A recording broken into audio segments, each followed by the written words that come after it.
हमें तो बिल्कुल सीधी सादी ही लड़की चाहिए।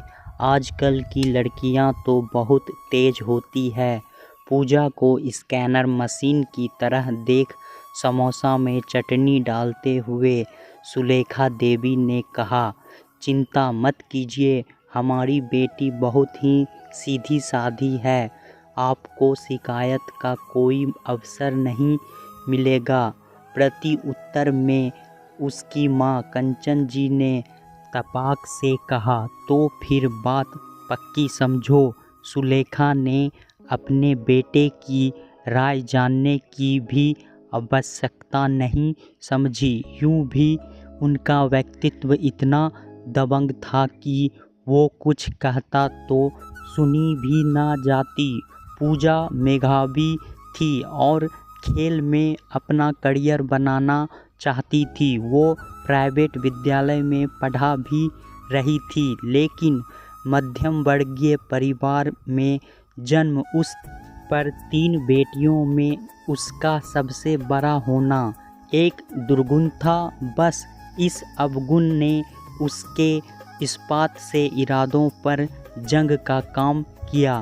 कंचन जी ने रिश्ता पक्का करने के बाद पूजा की आंखों से उसका सबसे बड़ा सपना मां की मजबूरी तले दबा दिया। सुलेखा और उनके बेटे राजेश के घर आने से पहले उसके सारे फोटो, ट्रॉफी और मेडल अलमारी में सर्टिफिकेट समेत बंद कर दिए गए। कंचन जी ने उसके सामने रोते हुए दोनों हाथ जोड़कर कहा, पूजा, मैं जानती हूँ ये गलत है, पर मैं मजबूर हूँ। रेलवे की ग्रुप डी की कर्मचारी जिसके सिर पर 3 बेटियों की जिम्मेदारी हो और उसके पास सहारे का कोई रास्ता नहीं बचता। पूजा भी आंखों में आंसू भरे विस्वता से अपनी मां को देख रही थी और उनकी मजबूरी को भी समझ रही थी। जिन मेडल और उपलब्धियों पर उनको नाज था, उस अलग पहचान को उन्हें मात्र विवाह की खातिर छुपाना ऐसा ही था जैसे जहर पीना। बेटा, मुझे तेरी 2 बहनों को भी ब्याहना है। हमारा समाज इस खेल में करियर खोजने वाली लड़कियों से ना जाने क्यों घबराता है। कई रिश्ते टूटने के बाद मेरे पास कोई विकल्प नहीं बचा था। पूजा ने अपनी मां के हाथ खोलते हुए कहा, मम्मी, आप चिंता मत कीजिए, मैं आपको शर्मिंदा नहीं होने दूंगी। जानती हूँ मेरे सपनों को वनवास आपकी इच्छा नहीं, मजबूरी है। हमारा समाज ऐसा ही है, दोहरी नीतियों वाला। मैं किसी को भनक भी नहीं लगने दूंगी। आपने मुझे इस मुकाम तक पहुंचाने में सबका विरोध सहकर जो सहयोग किया है, उसके आगे यह कुछ नहीं। शाबाश मेरी बच्ची। आज पता नहीं क्यों मुझे तू एकलव्य की अनुभूति दे रही है, जिसका अंगूठा मैं स्वयं छीन रही हूँ। और पूजा कुछ समय बाद राजेश की पत्नी बनकर सुलेखा जी के आंगन में आ गई। उसने अपनी तरफ से पूरा प्रयास किया कि कोई कमी ना हो उसकी तरफ से, पर सुलेखा किसी सिद्धस्त शिक्षक की तरह उसके दिन भर के कार्यों पर निम्रतापूर्वक लाल निशान लगा ही देती।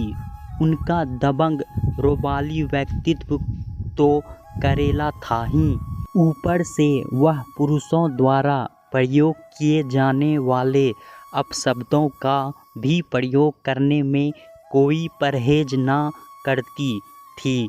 प्रथम मिलन की रात्रि में ही राजेश ने पूजा पर अपनी मां को खुश रखने का भारी भरकम दायित्व सौंप दिया।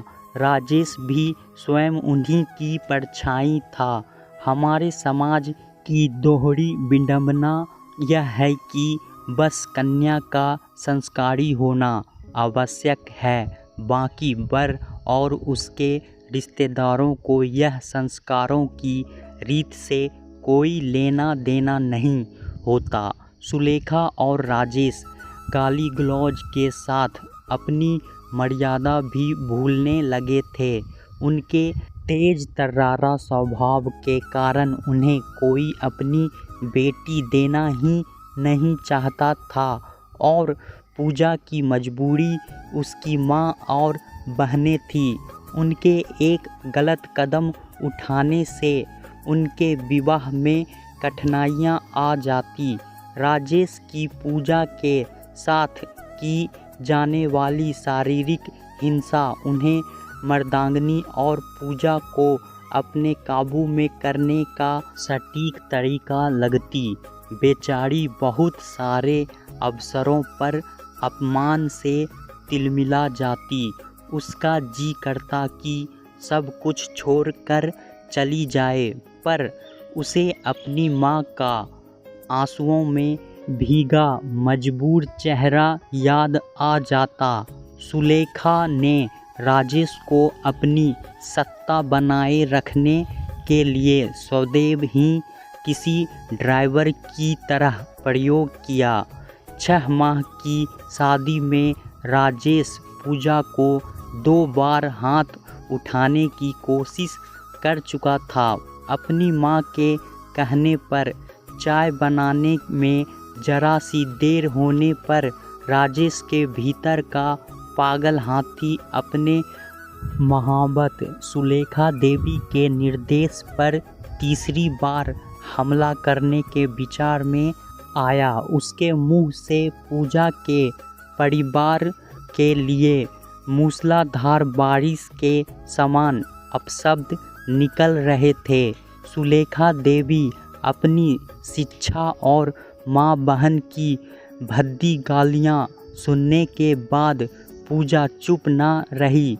उसने कहा, मैं आपकी माँ का सम्मान करूं और आप मेरे सामने मेरी माँ बहन को भद्दी गालियाँ दे रहे हैं, यह कौन सी सभ्यता है? सुलेखा देवी कड़क कर बोली, मर्द के मुंह लगना रीत नहीं। इस घर की वो इससे ज़्यादा करेगा। तू क्या कर लेगी? एक थप्पड़ क्या हम तेरी हड्डी पसली भी तोड़ दे, तब भी कोई भी हमारा कुछ नहीं बिगाड़ सकता। लड़की जनी है तो उन्हें सामने भी देंगे तो सुनना पड़ेगा। पूजा को अपनी ओर अग्नय नेत्रों से घूरते देख तेवर तो देखो इसके। अम्मा, ये क्या कर लेगी हमारा? राजेश ने हंसते हुए कहा। इस पर शांतिपूर्ण तरीके से अंदर गई और उसने 2 ईंट आंगन में लाकर रख दी। बाद में उनके ऊपर 1 ईंट और रखकर एक मामूली से प्रहार से तोड़ डाला। फिर एक बड़ी सी पत्थर के टुकड़े का भी वही हाल हुआ। उसे सर्द लहजे में ऐसा 2-3 बार करते देख सुलेखा देवी की जुबां तालू में चिपक गई और राजेश के केस बिल्कुल सीधे खड़े हो गए। सदमे से ब्लैक बेल्ट खिलाड़ी हैं मार्शल आर्ट में और यह बस छोटा सा नमूना है। मेरी कला का पौरुष किसी का सम्मान कुचलने में नहीं, सम्मान देने में है। उसने दोनों के हाथों में टूटी ईंटों के टुकड़े देकर सदमे से निकलते हुए कहा, मैं अपने आत्मसम्मान और अपनी क्या किसी की भी माँ के प्रति अभद्रता कतई सहन नहीं करूँगी। घिन आती है मुझे आपको। एक स्त्री होकर दूसरी स्त्रियों को पुरुष से अपशब्द कहवाते हुए इसकी माँ ने कहा था, यह बड़ी सीधी साधी है। कहकर दिल थामे सुलेखा देवी जो धड़ाम से गिरी सदमे से, तो उसके बाद वह और राजेश सदा ही पेंसिल की तरह सीधे हो गए। दोस्तों, और इस तरह के व्यवहार से किसी बेटे का घर नहीं बसता। किसी भी बेटी के साथ ऐसा मारपीट और अभद्र बातें नहीं करनी चाहिए और हर बेटी को अपने आत्मसम्मान के लिए आवाज़ उठानी चाहिए। दोस्तों, बोलते हैं ना, जब घी सीधी उंगली से ना निकले तो उंगली को टेढ़ा करना पड़ता है।